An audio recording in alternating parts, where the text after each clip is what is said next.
গরমের দিনে খুব একটা তেল মশলাযুক্ত খাবার দাবার খেতে আমরা কেউই পছন্দ করি না। আর সত্যি বলতে ভালোও লাগে না।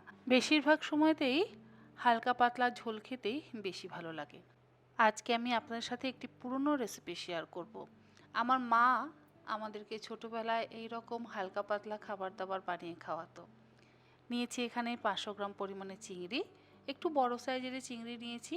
ভালো করে ধুয়ে পরিষ্কার করে নেওয়া হয়েছে। তার মধ্যে দিয়ে দিলাম হাফ চা চামচের লবণ আর দিলাম 1/4 চা চামচ পরিমাণে হলুদ গুঁড়ো।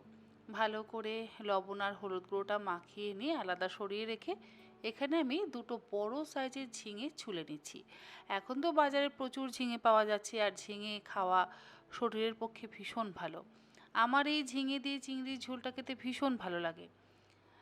ঝিঙেগুলোকে আমি ছুলে নিচ্ছি, তবে পুরো খোসাটা কিন্তু ছাড়িয়ে নেব না, একটু একটু খোসা ছাড়াবো। আর মোটামুটি বেশি খোসাই আমি ঝিঙের গায়ে রেখে দেব। খোসাটা খাওয়াও কিন্তু ভীষণ ভালো।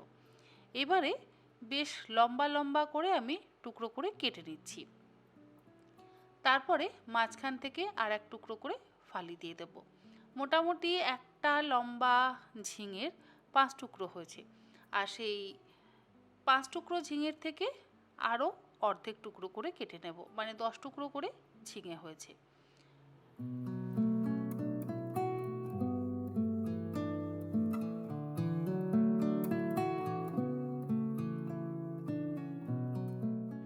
একটু বড় বড় করে টুকরো করে কাটলেই কিন্তু ভালো লাগবে।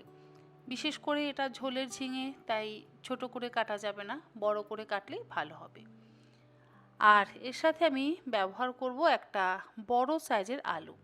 ঝিঙেটা যেরকম আমি মোটা আর লম্বা করে কেটে নিয়েছি, আলুটাও কিন্তু ঠিক একই রকমভাবে মোটা আর লম্বা করে কেটে নিয়েছি। রান্নাটা করবার জন্য কড়াইতে দিয়ে দিলাম 2 টেবিল চামচ পরিমাণে সর্ষের তেল। খুব অল্প তেলেই কিন্তু রান্নাটা হবে। ফোড়ন দিয়ে দিলাম 1/4 চা চামচ পরিমাণে কালো জিরে আর তার সাথে 4টে কাঁচা পাকা লঙ্কা।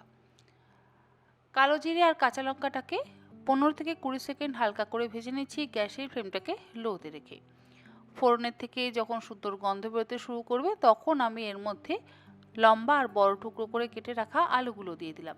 ঝিঙে যেরকমভাবে কেটেছি আলুটাও আমি ঠিক সেই রকমভাবেই কেটেছি। গ্যাসের ফ্লেমটাকে হাইতে করে দিয়ে আলুটাকে ভালো করে ভেজে নেব। আর আলু ভাজবার সময় অল্প একটু লবণ দিয়ে আমি আলুটা ভাজছি, তাতে আলুটা তাড়াতাড়ি সেদ্ধ হয়ে যাবে। আলুটা বেশ একটু ভাজা হয়ে যাওয়ার পর এর মধ্যে আমি কেটে রাখা ঝিঙের টুকরোগুলো দিয়ে দিচ্ছি। এবারে ঝিঙে আর আলু আবারও একসাথে ভালো করে ভেজে নিচ্ছি। ঝিঙে তো খুব বেশি ভাজবার প্রয়োজন নেই, ঝিঙে এমনিতেই ভীষণ নরম সবজি আর ঝিঙে থেকে প্রচুর জল ছাড়ে, তাই রান্নাটা করাও ভীষণ সহজ। বহু পুরনো রান্না। আমার মাকে তো আমি মাঝে মধ্যেই রান্নাটা করে খাওয়াতে দেখেছি আমাদের। আপনাদের বাড়িতেও আমার মনে হয় এই রান্নাটা মাঝে মধ্যেই হয়। আলু আর ঝিঙেটা ভাজা হয়ে যাওয়ার পর এর মধ্যে দিয়ে দিলাম 2 চা চামচ পরিমাণে জিরে গুঁড়ো আর তার সাথে হাফ চা চামচ পরিমাণে হলুদ গুঁড়ো। ব্যাস, এই রান্নার এটাই হচ্ছে মশলা। অল্প একটু জল দিয়ে আমি খুব ভালো করে জিরে আর হলুদটাকে ঝিঙে আর আলুর সাথে মিশিয়ে কষিয়ে দিচ্ছি।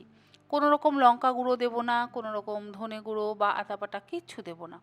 ভীষণ সিম্পল রান্না আর ততোধিক সুস্বাদু হয়। আপনারা হয়তো এরকমভাবে বাড়িতে বানান, আর যদি কখনো না বানিয়ে থাকেন এই অল্প মশলা দিয়ে ঝিঙে চিংড়ির ঝোল, তাহলে অবশ্যই একবার অন্তত বাড়িতে বানিয়ে খেয়ে দেখবেন। আশা করি আপনাদের সকলেরই ভালো লাগবে। মশলা দিয়ে কষানো হয়ে যাওয়ার পর লবণ আর হলুদ গুঁড়ো মাখিয়ে রাখা চিংড়িগুলো দিয়ে দিলাম। চিংড়িগুলো কিন্তু আমি ভাজিনি, আপনারা চাইলে ভাজতে পারেন, তবে ভাজার কোনো প্রয়োজন পড়ে না। আর চিংড়িগুলোকে দিয়ে আবারও একবার মশলার সাথে কষিয়ে নিচ্ছি। চিংড়ি যদি বেশি ভাজা হয় তাহলে কিন্তু শক্ত হয়ে যায়, তাই চিংড়িগুলোকে আমি হালকা করে এই ঝিঙে আলু আর মশলা দিয়ে ভেজে নিলাম। এবার এর মধ্যে আমি দিয়ে দেবো পরিমাণ মতন গরম জল।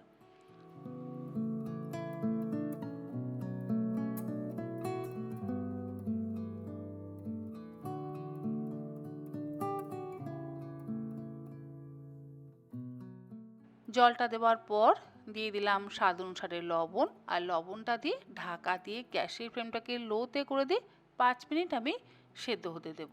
খুব কম সময় লাগে কিন্তু সেদ্ধ হতে। 5 মিনিট পর ঢাকাটাকে খুলে নিচ্ছি। আমাদের ঝিঙে চিংড়ির ঝোল কিন্তু অলমোস্ট রেডি। গরমের দিনে এরকম কম তেল মশলায় পাতলা পাতলা চিংড়ির ঝোল বা মাছের ঝোল খেতে আমরা সকলেই ভীষণই পছন্দ করি। আমার মা তো আমাদের বেশিরভাগ সময় কাঁচা মাছ রান্না করেই খাওয়াতো, আর সত্যি বলতে সেই কাঁচা মাছের ঝোলের স্বাদও কিন্তু অসম্ভব ভালো হতো। তবে মাছটা হতে হবে টাটকা, বরফের মাছ হলে কিন্তু ভালো লাগে না। হাফ চা চামচ আটা আমি হাফ কাপ জলের মধ্যে গুলে নিয়ে সেটা এর মধ্যে দিয়ে দিলাম। এতে কি হবে, ঝোলটা যে একদম পাতলা জলের মতন হয়েছে তার থেকে একটু ঘন হবে। আটাটা দেওয়ার পর একটু ফুটিয়ে নিচ্ছি হাই ফ্লেমে, আর দিয়ে দিচ্ছি একটু চিনি। একটু মিষ্টি দিলে ভালো লাগে। আবারও দিয়ে দিলাম 4টে কাঁচা লঙ্কা, তবে এই 4টে কাঁচা লঙ্কা কিন্তু আমি চিরিনি, না চিরে কাঁচা লঙ্কা 4টে দিয়ে দিলাম, এতে খুব সুন্দর একটা গন্ধ হবে। আর চিনিটা আপনারা চাইলে দিতেও পারেন, আবার চাইলে নাও দিতে পারেন। কাঁচা লঙ্কাটা দিয়ে 1 মিনিট ফুটিয়ে নিয়ে গ্যাসের ফ্লেমটাকে বন্ধ করে দিয়ে এটাকে আমি এবার সার্ভ করছি। গরম ভাতের সাথে এই রকম ঝিঙে চিংড়ি আলুর ঝোল খেতে অসম্ভব ভালো লাগে।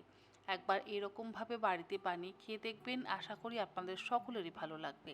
আজকের মতন এই পর্যন্ত। এরকম আরও অনেক নিত্য নতুন রেসিপি নিয়ে আমি তনিশিকা হাজির হয়ে যাব তন্হির পাকশালাতে।